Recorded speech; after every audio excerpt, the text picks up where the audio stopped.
So, hello once again mga ka-Manyaga Tech. Ako nga pala ulit si Mark Louie Manyaga from Manyaga Tech page. For today's video, ituturo ko sa inyo kung paano mag-maintain ng laptop and desktop PC about replace a thermal paste or reapply the thermal paste. Kapag gantong gaming laptop or gaming PC, mas crucial at ibang thermal paste ang gagamitin ninyo. Kaya kung makikita ninyo is meron akong pang malakasan ng thermal paste and legit siya. Gaya nitong Gamdias XC3 thermal paste, tulad nito. Ito siya. Nabili ko to sa Gigahertz before, pero ito ubos na. Nagamit ko rin to sa ibang customers ko na mayroong gaming PC and gaming laptop, and very legit siya. Kaya ito, Gamdias XC3, 500 pesos na nabili ko before. Ito siya. Then, ito yung nabili ko naman sa Lazada, mga umabot sa 300 pesos. But, dito natin susubukan kung same din yung consistency and it's legit din ba siya. Nabili ko to sa Lazada. And sometimes wala akong time na bumili ng mga ganitong thermal paste dun sa physical stores, like 500 pesos dahil sobrang dami kong ginagawa. And papakita ko yung specific thermal paste na kung saan gagamitin in different purpose. So, kunin ko lang. Okay, so meron akong different thermal paste in different purpose na ginagamit ko dito. Sa mga non-gaming laptops and PCs, ito ang gamit ko before, yung HY510 thermal paste. And of course, GT900. Kung hindi naman siya masyadong pang gaming, like pwedeng mid-gaming lang, medyo high performance din kasi ang GT900 na ito. And kung talagang malakasan, kagaya nung sa laptop ko na to, Aspire 7, Gamdias XC3 talaga. Kasi maganda yung quality, of course yung viscosity. Kaya kung makikita dito, lalagay ko na lang dun sa description box and lagay ko na rin dito sa screen. Yan, kung makikita dito yung color silver, sabi dito. So yan, medyo malabong konti ang camera. Sabi dito is yung color is silver, net weight is 2 grams. Temperature range is umaabot ng negative 50 degrees Celsius hanggang 220 degrees Celsius. Ang thermal impedance ay nasa less than 0.15. Then itong thermal conductivity ay 4.5 watts. Viscosity is 95, so maganda siya. Pwede na to sa standards ng gatong laptop. So, ganun din to nung binili sa Gigahertz. Ito yung sa difference. Yan. Ito yung from Gigahertz, yung may ganitong barcode na dala-dalawa. Yan. Ito yun. Tapos to. Tapos ito yung sa online from Lazada. And let's see kung ito ay same din ba yung consistency and overall. And hopefully, hindi siya fake. Ano? So, wag kayo gagamit ng mga fake like Arctic MX6. Sisira lang ng components nyo. Like, nangyari na to sa akin before is nag-blue screen of death and then no display. Pero nung nagpalit ako ng thermal paste is, ayun, back to normal. Okay na siya. Buti lang minor issue lang yun sa mga fake thermal paste. So, pakita ko sa inyo ang fake yung before. Buti hindi ko na siya ginamit ulit. Ito, gaya nito. Huwag kayong gagamit ng Arctic MX6 na ganito. Most likely is fake dun sa online. Hindi talaga tunay ang MX6. Ang totoo siguro MX5, MX4, pero be careful, huwag kayong bibili online. Ayan, kung makikita nyo, nung chinek ko yun ito, barcode. Gamitin itong barcode. Then check nyo kung legit or fake, counterfeit. Huwag niya naman tangkain gumamit ng mga counterfeit. Ito yung talaga dito. Diyan kayo mag-check ng mga authenticity check.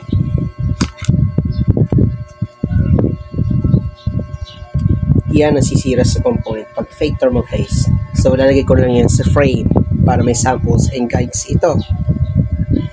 Okay, so proceed na tayo sa gagawin. Then, kakalasin ko na lang siya. Hindi ko na siya i-record ang video about sa disassembly. Then, diretso na lang tayo sa paglagay ng paste. Okay everyone, so nandito na tayo sa part na nakalas na natin yung laptop. Okay, paalala lang ha. Before nyo to gawin ang process, siguraduhin yung out of warranty na to or expired na yung warranty. Unless, once may warranty pa ito at bagong bili, doon nyo ipasurrender sa physical store na kung saan kayo bumili ng laptop na to. Dahil, trabaho nila yan pagdating sa ganito. Kaya lang, ang hidden charges nila doon, bawa bibili ka ng ganong thermal paste like ang bawi sa gigahertz, example itong Gamdias XC3, 500 pesos, then another 500 pesos for yung repair fee, yung pagre-replace. So gagastos ko dun is 1,000 pesos. Then sa inyo pa rin naman mapupunta tong thermal paste once na bumili kayo. Pero if babalik kayo sa kanila like every 3 to 5 months ganon, or until matuyo yung thermal paste ng ganito, tapos chinek nyo dun sa hardware monitor is 60 degrees at tumaas yun ng power on idle, yung hindi pa nagagamit. So yun ang gagawin ninyo, okay? Now kung makikita dito, ito yung part ng kung saan yung mga paste and pads. Now sa thermal pads is okay itong Jelly GD Extreme, pwedeng 1.0 mm or 1.5. Kaya may mga patterns dito. So, tuturo ko ng pattern pag thermal pads. Dito sa mga, ayan, dito sa GPU, part ng GPU. And of course, the rest na parts. Dito rin nalagyan ng thermal pads or thermal putty, like upsiren. Pwede rin yun. Kaya base dito sa aking diagram, eto siya. Tapos doon siya nakaposition. Every 3 years ang pagpapalit ng thermal pads. So, for now, hindi ko muna papakailaman to. Okay pa yan. Good for 3 years. Magpapalit na ako ng pads kapag sobrang tuyo na parang sponge. Dried sponge, parang ganon. Tapos wala na yung ano, medyo basa-basa. Ganon kasi yung pag pads. And same din sa thermal putty. Pero ang difference is crusty. Kapag hirap siyang tanggalin doon. Good for 3 years siya actually pag pads. So ang main focus natin for now is yung base. So dito papalitan natin. Ang pag-maintain dito ay every 3 to 5 months, lalo na heavy usage naman to. Kung ginagamit sa video editing, sa graphic design, sa gaming, every 3 to 5 months ang pagpalit. Pero kung non-gaming naman, every year, mga 1 year pwede na yun. Para ma-minimize natin yung problems ng ibang nangyayari sa ibang laptop, like bawi nagkaroon ng no power or anything na nasira yung board dahil sa CPU. Meron kasi iba ganun. Okay, ang kagandahan dito, meron tayo ditong freebies na itong tinatawag na heat spreaders or yung spatula, pang spreaders doon. Then of course, meron din ditong pang cleaner. Ito yung cleaner na sabihin lang natin na mayroong to. Looks like wipes to, wet wipes to. And of course, ito yung paste. Okay, so ito na ang gagawin natin. Pwede kong ilapit yung camera. Tapos, lapit ko ng konti. Yan. Then, bubuksan ko na tong yung wet wipes. Wipes lang to.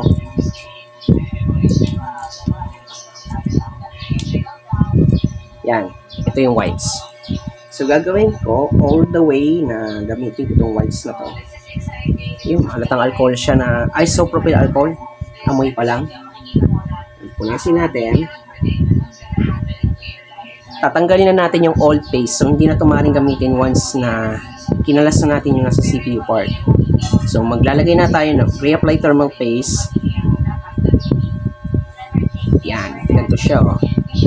Then, ganun din dito sa GPU part.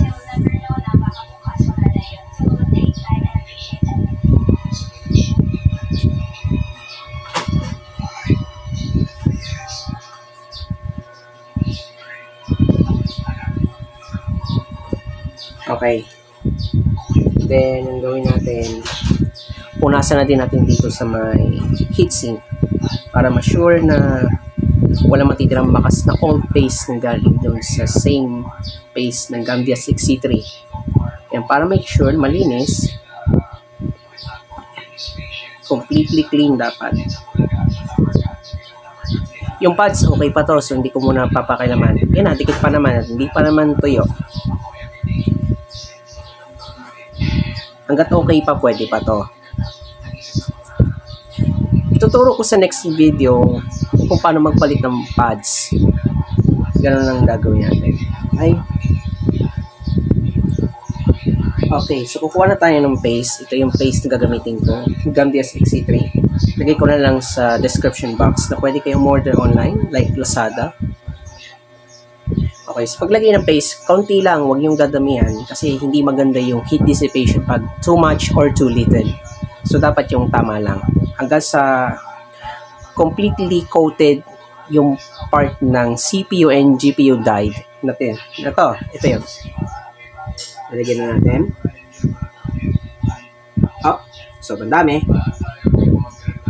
Or maybe ako na. Then, kuha ko ng spreaders tulad ito. Heat spreaders. Then, spread evenly until maging fully coated yung part ng GPU. Ang GPU ko ay NVIDIA GTX 1650. Ito siya. Then, para hindi sayang, gagamitin ko ito mamaya sa heatsink para mas gumana yung heat dissipation natin. Gagawin ko, konting patak dito, konting drop. Yan. Okay, yung natira, pwedeng ko itong i-spread pa doon sa CPU. Ang 12 Gen, 12450 high performance. Intel Core i5. Yan, ganitong kadami. Tama lang. Yan, ganitong tama lang. Tapos dito sa baba. Yan. Ganito. Yan, pwede pa itong gamitin. Okay lang yan. Then, heat spread natin. Okay. I apologize. Maingay yung palabas.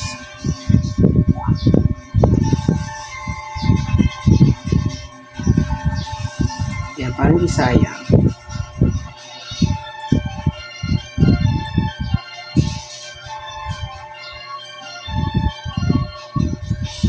Yan. Ganito siya. Ayan, nasa tamang coating na siya. Then yung natira, para masaid, wait lang, takloban muna natin. Yan. Okay, yung natira, lalagay ko na lang dito sa may heatsink para gumanda ang konti ang heat dissipation.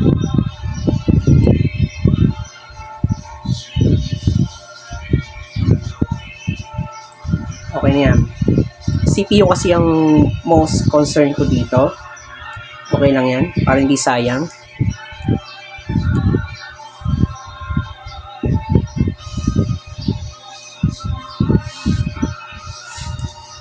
Yan, okay lang yan. Then, lagyan ko ng konting drops doon sa konting patak lang. Konting grain.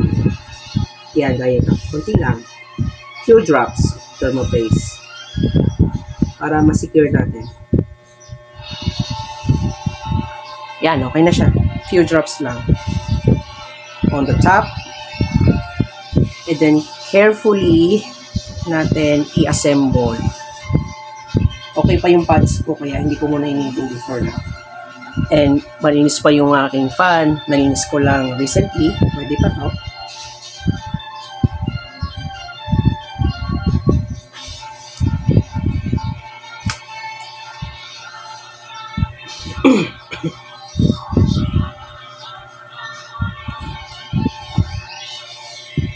Okay na yan. Okay, assemble ko na lang to. Hindi ko na ipapakita kung paano mag-assemble between the screws and everything. Okay, kung makikita nyo, tanggal yung battery. So, safe ko to inayos. ugaliin tong tanggalin muna ang battery bago kayo magpalit ng paste kasi para hindi ma-shorted yung CPU and GPU. Ayan, kung makikita nyo, tanggal siya. O, ayan, tinanggal ko yung kanina. Baka sabihin nyo hindi. Okay, then kakabit ko na to. Hindi ko na ipapakita ang assemble para hindi sayang sa oras. Medyo matatagalan tayo. Okay? So, babalikan ko kayo.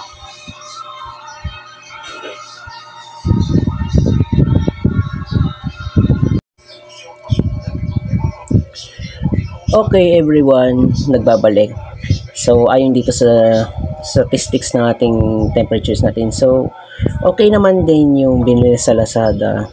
Make sure it's legit and mataas ang reviews. Wala makikita may mga 1 stars or anything. So tama yung nakita ko dun sa Lazada. Paki-check na lang dun sa description box once maglagay ako ng product link. Ang ating temperature is 46 degrees. So in my observation is same din yung consistency and legitimate nitong thermopaste, itong Gamdias XC3. So tamang-tama, ito yung hawak ko. Ito siya. Yan. Yan, may idea na kayo pagka may ganitong high-end laptops and PC kayo. At least legit siya, hindi siya nag-blue screen of death. Ayan, kahit 1 minute wala akong napansin so far. Walang blue screen of death and no display nakasabay. That's because yung poor heat dissipation. So, ituturo ko sa next video din kung paano magpalit ng pads and paano natin malalaman if ito ay legit or fake yung thermopaste. Okay, so that's pretty much it. Ako nga pala ulit si Mark Louie Maniaga from Maniaga Tech. Yan, bago tayo magtapos ng video. So ito, 44 degrees. So pwede na yung below 50 sa CPU. And sa GPU is steady siya ng sometimes mga 48 or mga 45 ganon. Okay na ito. Ayan, pag tingnan ko. Ito, kung nagustuhan nyo itong video to, so hit the like button. Kapag hindi pa kayo nakapag-subscribe, so please subscribe. And hit the notification bell as well para lagi kayong ma-notify every time na mag-upload ako ng new videos. And of course, pwede kayong mag-comment if meron kayong mga suggestions, clarification, and question, and any kind of concern. And kung naghanap kayo ng computer repair, so nandito lang ako sa Santo Tomas, Batangas. So PM nyo lang yung aking FB page. Ilalagay ko na rin sa description box. Okay? So ito na. See you next video. Goodbye for now.